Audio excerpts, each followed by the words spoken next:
From the National Newsroom of the Canadian Press, I'm Karen Rebo. Travelers booked on Air Transat flights this week face flight cancellations starting today as a strike looms by the Leisure Airlines' 750 pilots as early as Wednesday. Contract talks between Transat AT and the union continue in Montreal, but the Airline Pilots Association announced yesterday it has filed a 72-hour strike notice.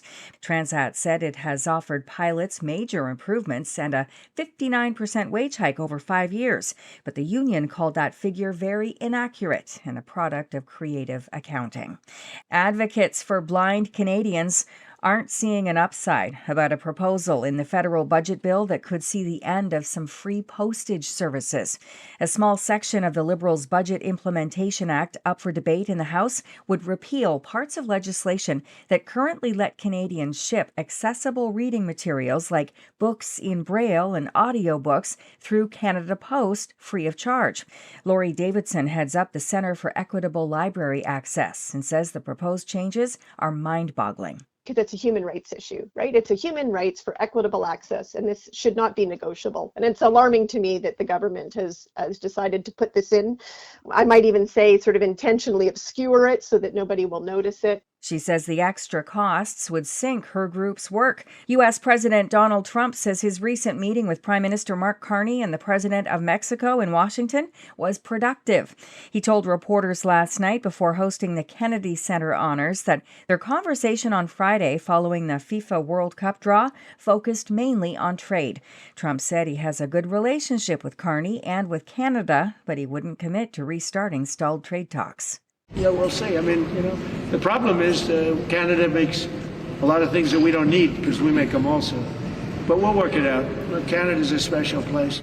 It was the first private meeting Trump and Carney have had since October. That's when Trump abruptly ended trade talks over an anti-tariff ad sponsored by the Ontario government.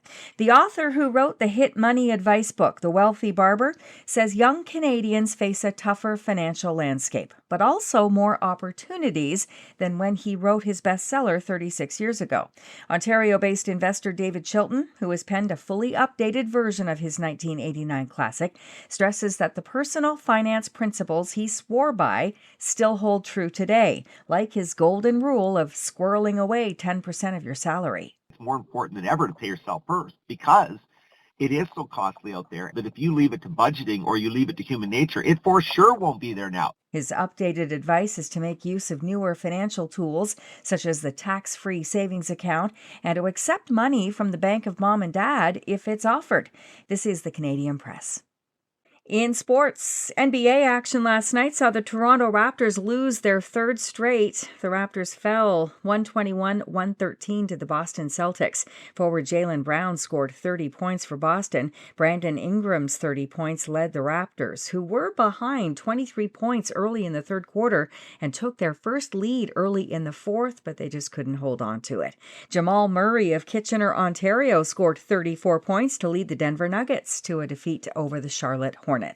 In the NHL, Cole Caulfield extended his point streak to 11 games with a goal for the Montreal Canadiens, but the Habs just couldn't get it done and lost 4-3 to the St. Louis Blues. And in the NFL, the Kansas City Chiefs were shut down by the Houston Texans. Houston came away with a 20-10 victory. The Buffalo Bills rallied from 10 points down in the fourth and beat the Cincinnati Bengals 39-34. From the Canadian Press, I'm Karen Rebo. Thanks for listening. Don't forget to follow and subscribe. For more of today's top stories, visit thecanadianpressnews.ca.